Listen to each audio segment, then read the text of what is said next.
The last time I stood in front of that house, I was holding a key that no longer worked in my own front door. I could hear music inside. My sister's music, playing from a Bluetooth speaker I had never seen before, floating through windows dressed in curtains I had not chosen, not bought, not hung. I stood on the porch I had painted myself the summer I moved in the August heat, with a roller brush and a can of colonial gray from the hardware store on Maple, and I felt something I had never expected to feel in front of my own home. I felt like a stranger. I had purchased that house for $287,000 in the spring of 2019. 11 years of savings, every raise I had ever kept, every vacation I had talked myself out of, every dinner I had eaten at my desk instead of a restaurant, and a $40,000 inheritance from my grandmother, Ruth, who had pressed the check into my hands 2 months before she died and said, "Put it somewhere that belongs to you." The deed had my name on it. Only my name. But my sister Diane had changed the locks. And for 6 months, not a single person in my family had told her to stop. I want to tell you how this happened. Not the legal version, not the version Diane would tell you at Thanksgiving, not the version my mother rehearsed so often that she began to believe it herself. I want to tell you the real one.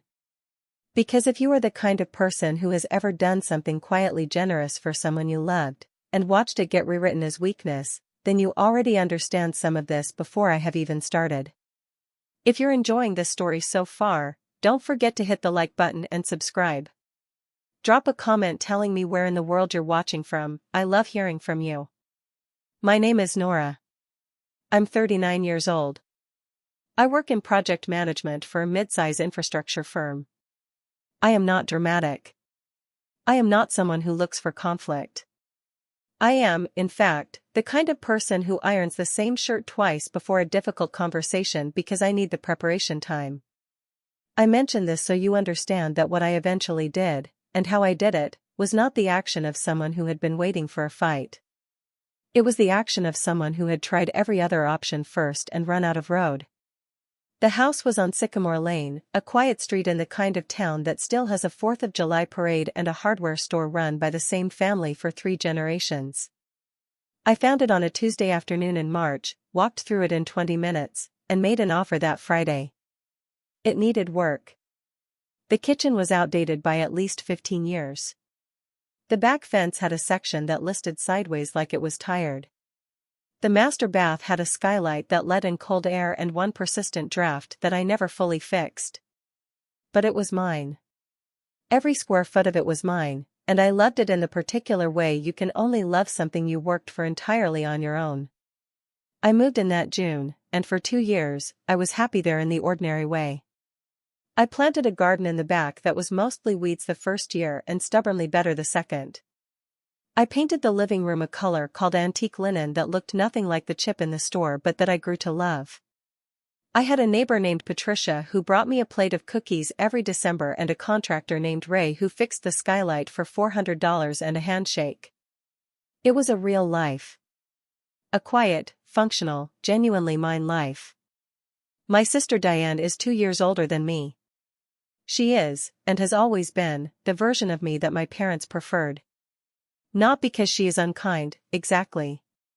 She is charming in the way that people who are very good at being liked tend to be charming. She knows how to enter a room. She knows how to make my mother laugh. She knows how to frame a request so that it feels like she is doing you a favor by asking. She got married at 28 to a man named Todd, and for 9 years, they performed a marriage that looked excellent from the outside. Good photos.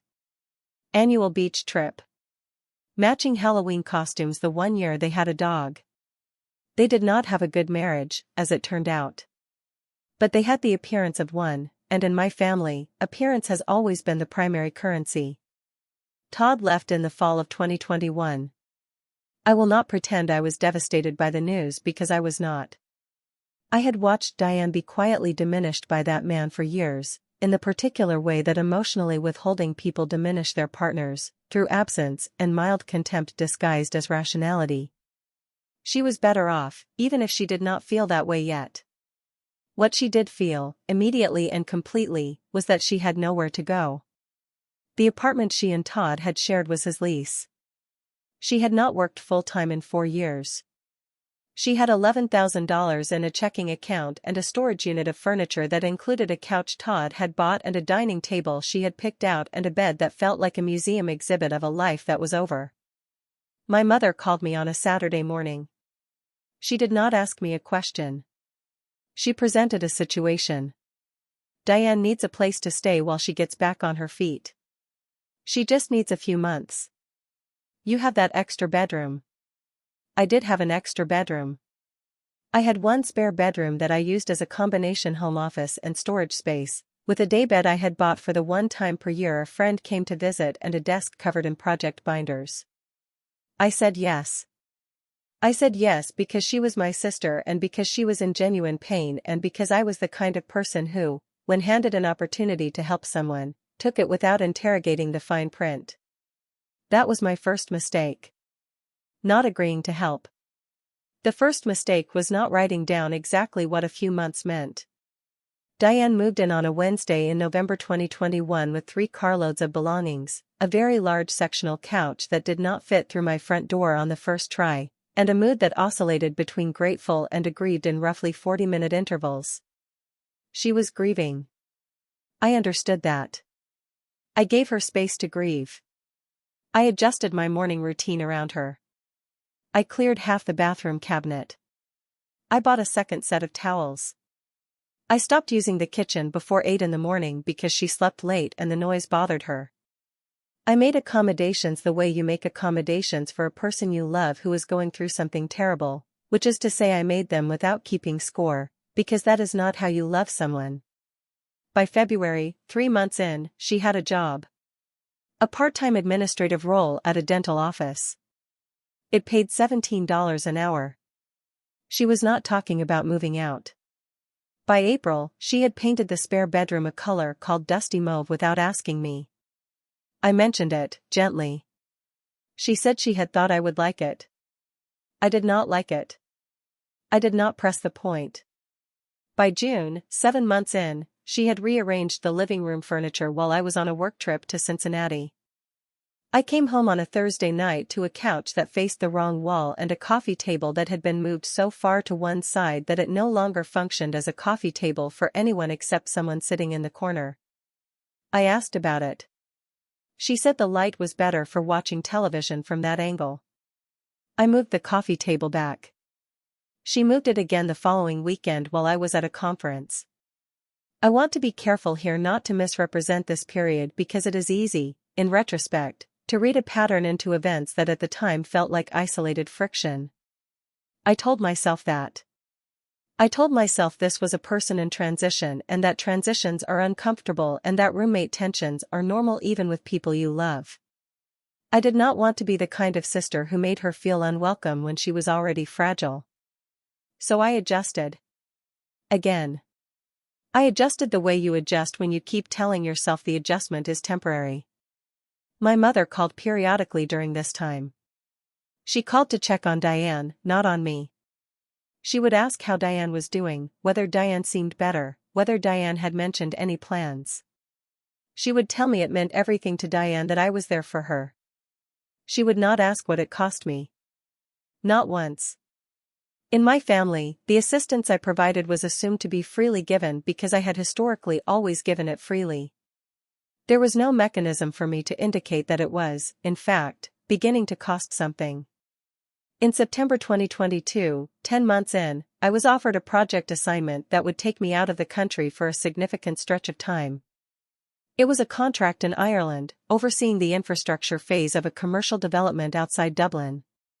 The assignment was 8 months, September through April. The pay was exceptional. It was also, I realized with a complicated mixture of excitement and guilt, a tremendous relief. I would not have to navigate my own house around someone else.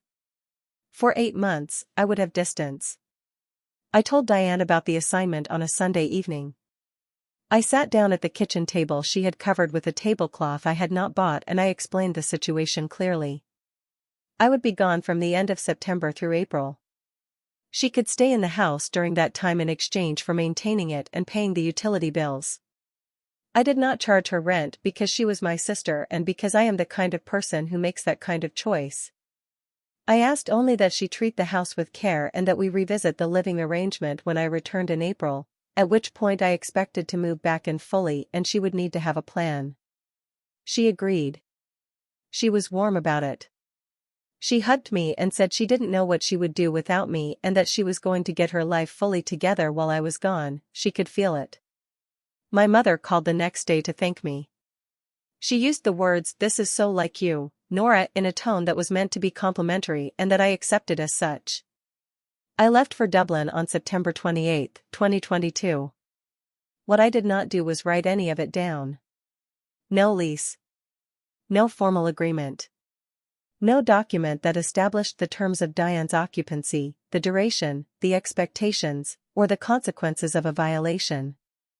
I had asked Samantha, my college friend who had become a family law attorney, to draft something once during a phone call in July.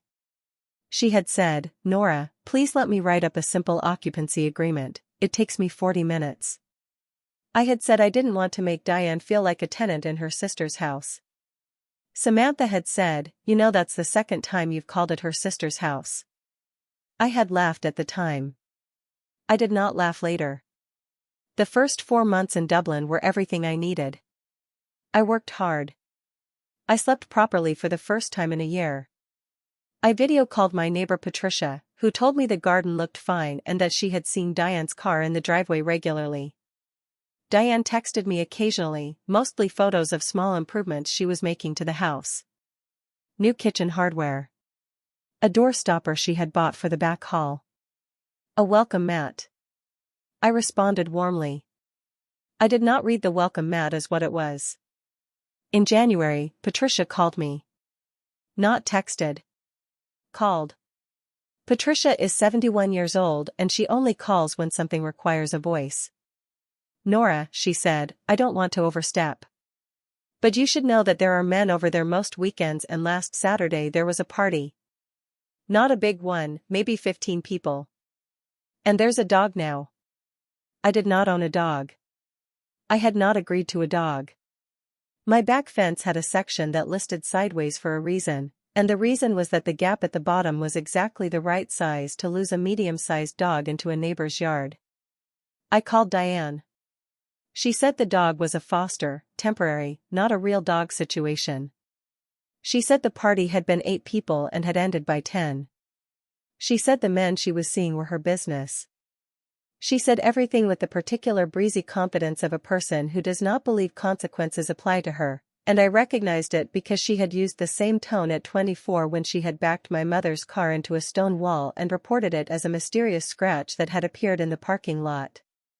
I said I needed her to not have parties. I said the dog needed to be addressed. I said I would be home in April and I expected the house to be in the condition I had left it. She said of course, absolutely, she understood completely. February passed quietly. Or what I believed was quietly. In early March, Patricia texted a photo. There was a new deadbolt on my front door. Matte black. I had a brushed nickel deadbolt. I had not authorized a new deadbolt. I called Diane immediately. She said the old lock had been sticking and she had replaced it for convenience. I asked if she had a key that fit my original lock. She said the new lock was better, I would like it when I saw it. I asked her to give me the key to the new lock. She said she would bring it when she picked me up from the airport in April. She did not pick me up from the airport in April. She texted the morning of my return flight to say she had a work conflict and my mother could get me instead. My mother drove me home in her cream-colored Volvo, talking steadily about Diane's recent progress, her new social life, how much good the time in the house had done her. She did not ask about Dublin. She did not ask about my 8 months. When she pulled onto Sycamore Lane and I saw the front of the house, I noticed that the porch I had painted colonial gray was now painted a pale blue. I said nothing. I said nothing because I was exhausted from a 7-hour flight and I needed to be inside my house before I said anything at all. My mother handed me a key from her purse. A matte black key, new teeth, for a lock I had not installed. She said Diane had dropped it off for me. A matte black key, new teeth, for a lock I had not installed. She said Diane had dropped it off for me. As if this were a normal thing. As if handing someone a new key to their own home, after replacing the lock without permission, was a kind gesture rather than what it actually was. My mother kissed my cheek and drove away. I stood at my front door with a key I had not asked for, to a lock I had not chosen, in a house whose porch was the wrong color. And I stood there a moment longer than I needed to because some part of me understood, with a cold and specific clarity, that something had shifted while I was away. That Diane had not been living in my house as a guest for the past 8 months. She had been living in it as the owner. And my family had watched her do it and said nothing because I had always adjusted before and they had every reason to believe I would adjust again. Inside, the house did not look like my house. Diane's sectional dominated the living room. Her artwork hung on the walls where my artwork had been. My items, my framed prints, my grandmother's small oil painting of a coastal scene, were nowhere visible. The kitchen cabinet where I kept my baking supplies had been repurposed as a pantry for foods I did not buy. My spare bedroom, my office, had been converted into what appeared to be a full dressing room, a clothing rack across one wall, shoes arranged along the baseboard, the daybed buried under folded laundry. Diane was sitting on her sectional with a glass of wine and a comfortable expression. "You're back," she said, as though she had not known the date and time of my return flight for 3 weeks. "I'm back," I said. "What do you think?" She gestured at the room with her glass. I looked at her. I looked at the room. I looked at the place on the wall where my grandmother's painting used to hang. "Where's Ruth's painting?" I asked. "I put it in the garage," Diane said. It didn't go with the new palette. Something that had been compressing in my chest for 8 months, maybe longer, maybe for the entire 2.5 years she had been in my house, pressed against a wall it could no longer hold. I did not yell. I am not a yeller. I said, very quietly, "Diane, I need you to understand something. I am home. This is my house. I need you to have a plan by the end of this month." Her expression shifted. Not to guilt. To something I can only describe as strategy. "I've been talking to Mom," she said. "About the situation." "What situation?" "The situation where you've been living abroad for most of our arrangement and I've been maintaining this house and making it livable while you were away. Mom thinks it would be fair to revisit the original understanding." "The original understanding," I repeated, "was that you would be here a few months. It has been 2.5 years. You were gone for 8 of those months. That has nothing to do with what we agreed." She looked at me then with a coolness I had not seen in her face before. Or perhaps I had seen it and always chosen to read it differently. "Nora," she said, "I've built a life here. I'm not going to just uproot myself because you decided to come home." I looked at her. I thought of the colonial gray porch, now blue. I thought of the matte black deadbolt. I thought of my grandmother's painting in the garage. I thought of my mother handing me a key to my own home from her purse, as though this were a reasonable thing, as though the order of events here were fine. I thought of the deed in the filing cabinet in my office, the one Diane had converted into a dressing room, the deed with only one name on it. My name. A deed that had been filed in the county recorder's office on a Tuesday in April 2019, witnessed, notarized, and recorded. A document that represented 11 years of savings and my grandmother's belief that I deserved something that belonged entirely to me. I looked at my sister sitting on her sectional in my living room in front of my walls, holding her wine, and I said nothing else that night. But I made a decision in that silence that I had never in my life made before. I was done adjusting. I was done accommodating. I was done being the kind of woman who handed over the keys to her own home one quiet compromise at a time and then stood at the door wondering how she had gotten locked out. I drove to a hotel that night with one bag and my laptop. And in the morning, I called Samantha. "I know," Samantha said, before I had finished explaining. "I know. We're going to fix this. Tell me everything." I told her everything. Samantha Reyes had been my closest friend since our sophomore year of college, when she had methodically and without drama helped me draft a formal complaint against a professor who had taken credit for a student's research paper. She had been 20 years old at the time, wearing a Northwestern sweatshirt with a hole in the cuff, and she had spoken to the department chair with the measured calm of someone who had been practicing for exactly this moment her entire life. She became a family law attorney the way people become things they were always going to be. When I called her from the hotel room that morning, she listened without interrupting for 14 unbroken minutes. When I finished, she was quiet for exactly 2 seconds. "You have the deed," she said. "Yes." "In your name only?" "Yes." "No cosigners, no joint tenancy, no recorded addition since closing?" "None." "And she changed the lock without your permission?" "Correct." "And she repainted the exterior without your permission?" "The porch. Colonial gray. Now blue." I heard her exhale slowly. "Nora. I want you to understand something clearly. Diane has no legal claim to that property. None. Not squatter's rights, not common law tenancy, not adverse possession. She has been a licensee, meaning a person granted informal permission to occupy, and that permission is revocable by you at any time. You are the sole owner of record. What she has done by changing the locks is not a gray area. It is unauthorized interference with a property owner's access to her own home." "What do I do?" I asked. "First, you do not go back there alone. Second, you do not say anything else to Diane without running it through me. Third, tomorrow morning I am going to send a formal notice of termination of occupancy to the property address, certified mail, and a copy by email. She will have 30 days. 30 days. My grandmother's painting had been in the garage for 8 months. The porch I had painted myself was the wrong color. The lock on my front door was one I had not chosen. I wanted to say that 30 days felt like a very long time. Instead I said, "What if she doesn't leave?" "Then we file for unlawful detainer," Samantha said, "and she leaves with a court order attached to her name." "But Nora, I don't think it comes to that. I think when she understands the actual legal reality of her position, the air goes out of it fairly quickly.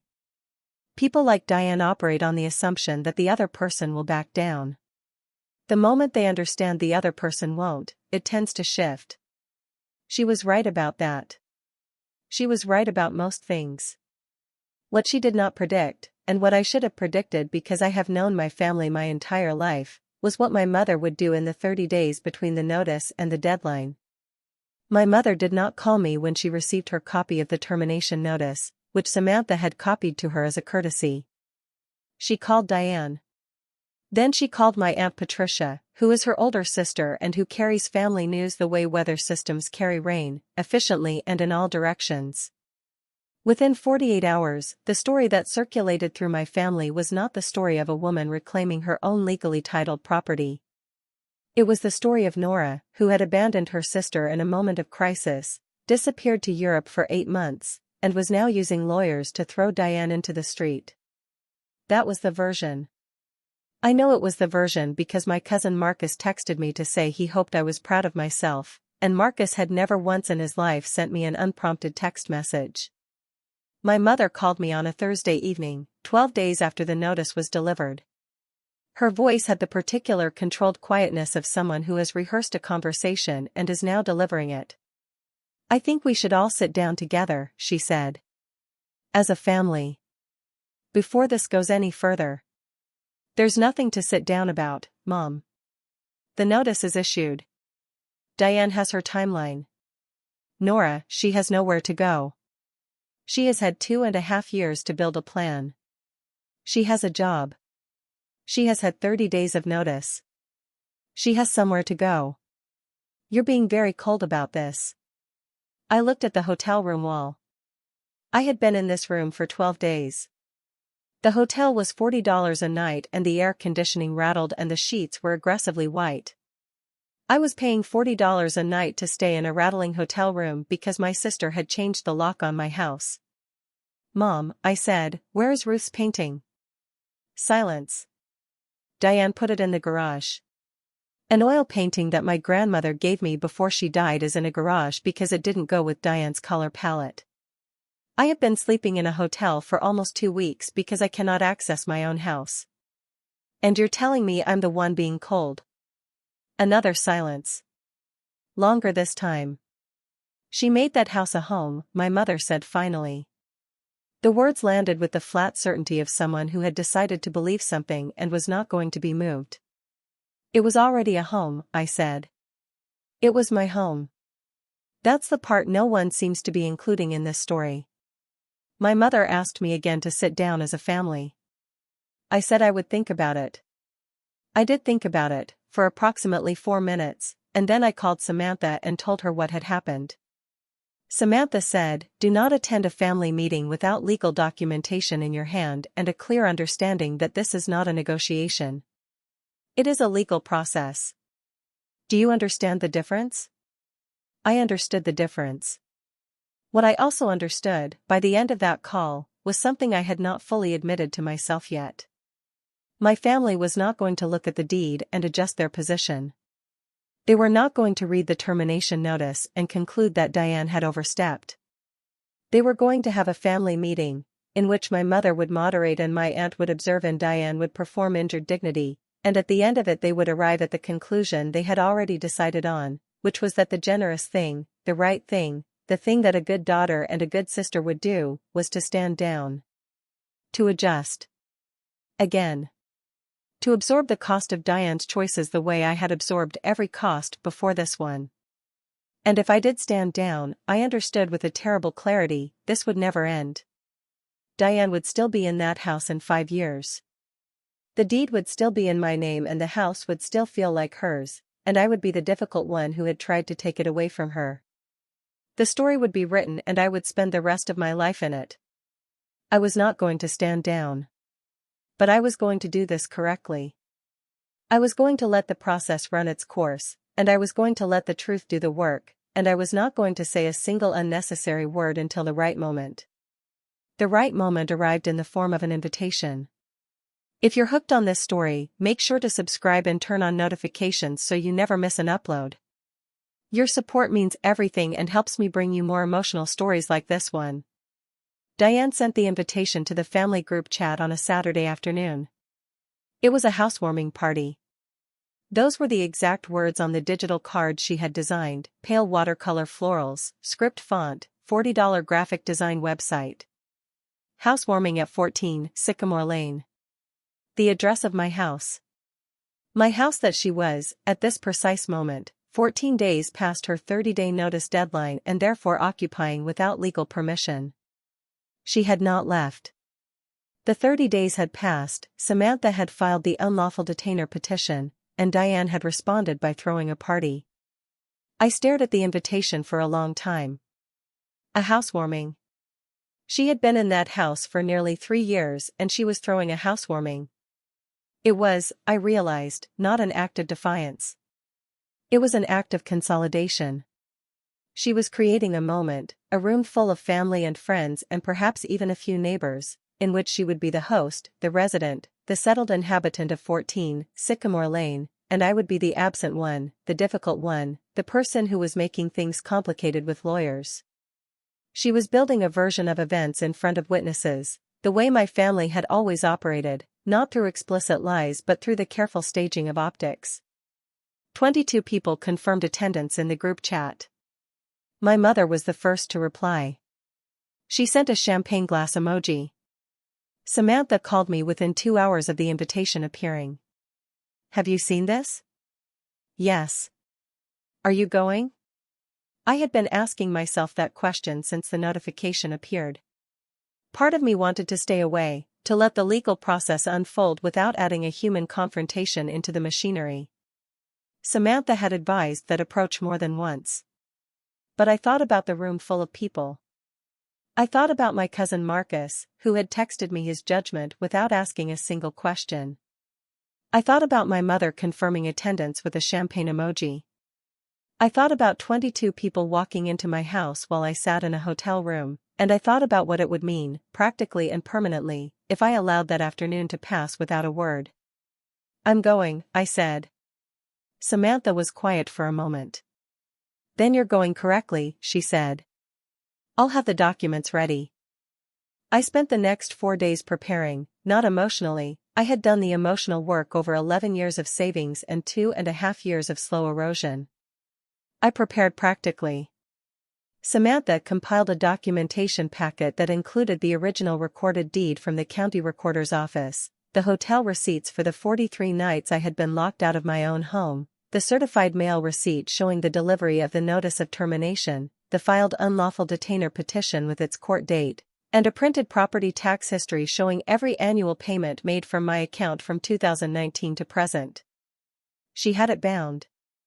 Not stapled. Bound. She said, when you put this on a table, I want it to look like what it is, which is the entirety of the legal record in one place. I also retrieved something from the safe deposit box at my bank, where I had stored it during the Dublin assignment because I did not want it in the house while Diane was there. The original closing disclosure from April 2019.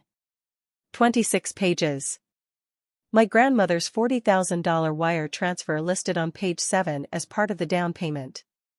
Her name was Ruth Hargrove and she had been gone for 4 years and her money was in the walls of that house and in the yard and in the porch that was now the wrong color, and I held that document for a long time before I put it in the packet. On the day of the party, I dressed quietly. No occasion clothes, no statement. Dark trousers, a gray blouse, my good watch. The kind of outfit that says I knew exactly where I was going and I dressed for it deliberately. I drove to Sycamore Lane and I parked 2 houses down and I sat in the car for exactly 5 minutes. Not from fear. From focus. I needed to be completely calm when I walked through that door, and I was. The party was in full effect by the time I arrived. I could hear it from the sidewalk. I walked up the path to my front porch, the pale blue porch that had been colonial gray, and I rang the doorbell. I rang it because it was still my house and I was choosing to knock rather than use the key Samantha had obtained for me through the locksmith after filing the unlawful detainer, and I rang it because I wanted everyone inside to see me arrive. Not slip in. Arrive. Diane opened the door. The expression that crossed her face lasted less than a second before she controlled it, but I had 22 years of practice reading my sister's face, and what I saw in that half-second was not surprise. It was calculation. She had known I might come. She had not been certain, and that uncertainty had cost her something in her preparation, and now I was on the porch and she had to decide in real time how to handle it. She decided on warmth. That was her play. Nora, she said, opening the door wide with a smile that she distributed like a gift. I'm so glad you came. Of course, I said. It's my house. Her smile held, technically, but the muscles behind it changed. I stepped inside. The house was full. My mother was standing near the kitchen doorway with a glass of white wine, talking to my Aunt Patricia. My cousin Marcus was on Diane's sectional with 2 people I did not recognize. Several of Diane's friends from the dental office, women I had met once or twice, were clustered near the window. And there, in the corner near the kitchen counter, helping himself to a plate of bruschetta, was a man I had not expected to see. Thomas Callahan, who was my neighbor Patricia's son and who had grown up on this street and who worked as a property assessor for the county. He had appraised 2 houses on Sycamore Lane in the past 3 years. He knew every deed and tax record in a 5-mile radius. He had known me since I was 31 years old and drove a moving truck to this address for the first time on a Tuesday in June. I caught his eye across the room and he raised his glass slightly. He had seen me arrive. He knew whose house this was. My mother found me within 2 minutes. She touched my arm with the careful precision of someone handling something potentially volatile. I'm glad you're here, she said. I hope this means we can start to move forward. I think we will, I said. She studied my face the way she had always studied my face when she was trying to determine whether I was going to make things difficult. I gave her nothing to read. I moved into the room. Diane had arranged the space with considerable skill. My furniture, what remained of it, had been pushed to the margins. Her sectional anchored the center. The walls were hung with her prints, her photographs, her small decorative mirror with the gold frame. The room looked lived in and considered and deliberately assembled, and it looked nothing like mine, and that was entirely the point. She had staged a life in this space and she was showing it to 20 people and letting the image do the argument for her. I found a chair near the edge of the room, set my bag down, and waited. I had the documentation packet. I had the closing disclosure. I had Samantha on standby by phone if needed. I had 43 hotel receipts and a deed and 4 years of property tax history and a quiet certainty that I did not need to raise my voice once in the next 30 minutes. Diane called for attention at approximately 3:30 in the afternoon. She stood in the center of the room with a glass of Prosecco and the particular ease of a woman who has decided this moment belongs to her. "I just want to say thank you to everyone for coming," she said. Her voice was warm, a little emotional, calibrated perfectly. "The past few years have been genuinely hard. A lot of change. A lot of rebuilding. But I stand here today in a space that feels like mine, that feels like home, that I have made into something I am proud of, and I could not have done that without the people in this room." Several people murmured appreciatively. My mother pressed her hand to her heart. Marcus nodded. "This is home," Diane said, and swept her hand around the room in a gesture that encompassed the walls, the furniture, the porch visible through the front window, every square foot of a house she did not own. "This is where I belong." The room applauded. Not thunderously. But they applauded. 20 people, in my living room, applauding my sister's claim on my house. I waited for the applause to settle. I waited until the room had exhaled and reached for their drinks and the moment had just begun to drift past. And then I stood up. "I want to say something," I said. Diane turned to look at me. The warmth on her face underwent a very subtle but very visible renegotiation. "Of course," she said. Because what else could she say? The room was paying attention now, sensing something underneath the surface of the afternoon that it had not fully identified yet. Thomas Callahan, in the corner, set down his plate. My mother's hand tightened around her wine glass. I reached into my bag and I took out the documentation packet and I set it on the coffee table. The bound one. The one Samantha had prepared so that it looked like exactly what it was. "I want to echo something Diane said," I began, my voice level, unhurried. "This house is home. It has been home to me since April 2019, when I closed on this property, paid the $287,000 purchase price with 11 years of savings and my late grandmother's inheritance, signed the deed as the sole owner of record, and drove a moving truck here on a Tuesday in June." I paused. "The deed is on page 1 of that packet, if anyone would like to see it. It has been recorded with the county since 2019. My name only. No additions, no modifications, no joint tenancy." The room had gone very quiet. Diane's expression had shifted completely now. The warmth was gone. What replaced it was something tighter, less readable. "Diane has been a guest in this house," I continued, still quiet, still level, "for 2.5 years, at my invitation, without paying rent, in exchange for maintaining the property during my work assignment abroad." That was the agreement. It was not a transfer of ownership. It was not a co-tenancy. It was a temporary accommodation extended out of love for my sister, which she was notified in writing needed to conclude 30 days from April 23 of this year. I looked at the packet on the table. The notice is on page 3. The certified mail receipt is on page 4. Thomas Callahan had picked up his plate again, but he was not eating. He was watching with the specific attention of a man who assesses property for a living and has just heard a very familiar set of facts. "The unlawful detainer petition filed with the county court is on page 6, I said. "The court date is June 14th, the silence was total now. It was the silence of 20 people recalibrating everything they thought they understood about the afternoon they were standing in. Diane spoke. Her voice was controlled, but only just. "You are doing this here. In front of everyone. You invited everyone here," I said, "to watch you call my home yours. I thought they should have the full picture. You are trying to humiliate me. I looked at her. My sister. 2 years older, always the preferred one, always the beautiful performer of whatever the room needed her to be. I had driven her home from a party at 2 in the morning when we were in our 20s. I had helped her carry boxes into this house when she was newly divorced and frightened. I had cleared half my bathroom cabinet and adjusted my entire routine and said yes when I should have written it down and loved her in the impractical, non-negotiating way that you love someone you grew up beside. I'm telling the truth, I said. That's all I've ever done. She stared at me.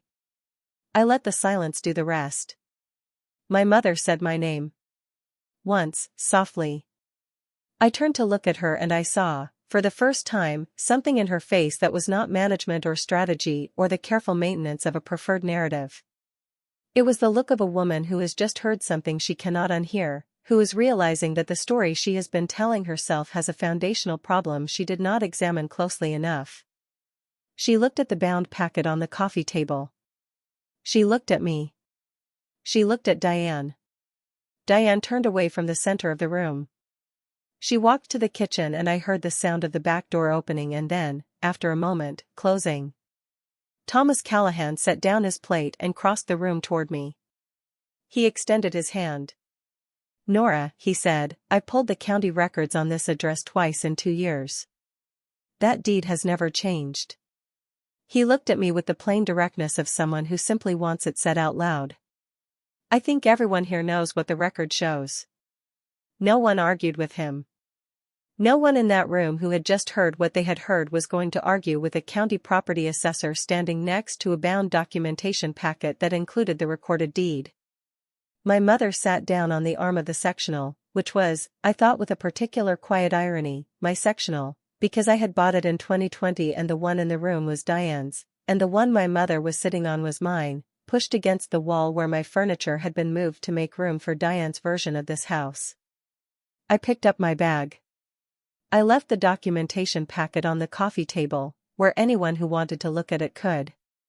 I'm going to give everyone some space to process this, I said. I'll be at the property to begin the transition on Monday morning. I looked around the room. 20 people, quiet, reoriented. Thank you for coming. I walked to the front door, my front door, and I left. I sat in my car for a while on Sycamore Lane. The party sounds died down within 20 minutes. By the time I pulled away, several cars had already left. I drove to the hotel, ordered food I barely ate, and called Samantha. She listened to the whole account without interrupting, the same way she had listened to me in the hotel room 4 weeks earlier. When I finished she said, the county assessor. You couldn't have scripted that. I didn't script it, I said. I didn't know he would be there. Sometimes the truth finds its own witnesses, Samantha said. There was a knock on Diane's door, which was my door, at 11 the following morning. It was a Monday. It was my mother. I know because Thomas Callahan's mother, my neighbor Patricia, could see the front walk from her window and she texted me a description of the vehicle. My mother was inside the house for 40 minutes. When she left, she sat in her cream Volvo in the driveway for another 10 minutes before driving away. I know this because Patricia texted updates with the reliable precision of a woman who has been observing this street since 1987. Diane called me at 4 that afternoon. I let it go to voicemail. Her message was 40 seconds long and consisted, in roughly equal parts, of accusations and tears, neither of which offered anything I had not heard before. She said I had humiliated her. She said I had done it on purpose. She said she had given years of her life to that house. She did not say I was wrong. She did not say the deed was not real. She did not say any of the things that would have needed to be true for her version of events to hold. She called again at 7. I let that one go too. At 9:30 that evening, Samantha forwarded me an email. It was from Diane's attorney, a man named Bradford who operated out of a shared office suite 2 towns over. It was 2 paragraphs. The first paragraph offered to negotiate a timeline extension in exchange for a withdrawal of the unlawful detainer petition. The second paragraph raised, tentatively, the possibility of a financial claim for the improvements Diane had made to the property during her occupancy. I read the improvements line twice. Matte black deadbolt, $47.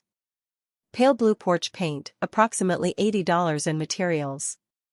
Tablecloth, unknown cost. Curtains, unknown cost. My grandmother's painting, moved to the garage at no charge. I forwarded Bradford's email to Samantha with a single line. Please respond appropriately. Samantha's response was 3 sentences. She declined the extension. She noted that the improvements claimed were offset by the fair market rental value of a 3-bedroom property on Sycamore Lane over 30 months, which at current rates amounted to approximately $79,200 in unpaid rent, and that any improvement claim would therefore open a considerably larger counterclaim. She invited Bradford to advise his client accordingly. Bradford did not reply. 3 days after the party, I received a text from my cousin Marcus. It said, I looked it up. I'm sorry I texted you that. I read it 3 times. I did not respond immediately because I needed to decide whether I was ready to, and because the apology, though welcome, was also a reminder that he had not looked it up until 22 people had stood in a room and watched the documentation. Sometimes people require a room and a bound packet before they will look something up. That is not fully their fault. But it is a thing worth noting. My mother called on Thursday. This call was different from the previous ones. The managing quality was gone from her voice. What replaced it was something quieter and less certain, the voice of someone navigating unfamiliar terrain. I want to understand, she said. Help me understand how this happened. And that sentence, small and imperfect as it was the first honest thing my mother had said to me about the situation in 3 years. Diane was gone by the following Monday. Not graciously, not without a final text message that I did not respond to, but gone. Her sectional left a faint impression in the carpet where it had sat for 2.5 years. The matte black deadbolt was the last thing I changed. I stood at the front door with a screwdriver and I replaced it myself, the same way I had done everything in that house myself, slowly and without ceremony, and I put the original brushed nickel hardware back where it belonged. Ray the contractor repainted the porch for $160 and 2 hours on a Saturday morning. Colonial gray, exactly as it had been. He didn't ask questions. He just painted. I found my grandmother's painting behind a storage box in the garage. The frame had a small scratch along the lower left corner that had not been there before. I had it repaired by a woman on Elm Street who restores antique frames, cost me $45. And I hung it back on the wall in the living room where it had always been. Coastal scene, pale light, the particular blue-gray of water in early morning. Ruth had bought it in 1974 at a street market in Maine. I stood in front of it for a long time the night I rehung it, and I thought about what she had said when she pressed the check into my hands. Put it somewhere that belongs to you. I did, Grandma. I kept it. My mother came to the house 6 weeks later. She sat at my kitchen table, the real one, and she drank the coffee I made, and she said she was sorry. Not for everything, not with the full accounting that I might have once needed from her. But she said it clearly, without qualification, and she meant it. I know she meant it because she has never said it easily in her entire life, and the effort of it showed on her face. I accepted it. Not because the wound was gone, but because I am not interested in carrying wounds that have already done their work. Diane and I have not spoken since the day she left. That may change. It may not. I have stopped organizing my piece around the question. What I know is this. I wake up in my house every morning. I make coffee in my kitchen. I sit on my colonial gray porch and I watch the street and I feel the particular quiet satisfaction of a woman who held her ground, who let the truth do the work she had always been told it wouldn't do, who stopped adjusting and started arriving. Fully. In her own life. In her own name. The deed still says what it has always said. My name. Only mine. That was always the whole story. Thank you so much for watching until the end. If you love this story, check out the other videos on your screen now. I think you'll really enjoy them. And don't forget to subscribe if you haven't already. See you in the next story.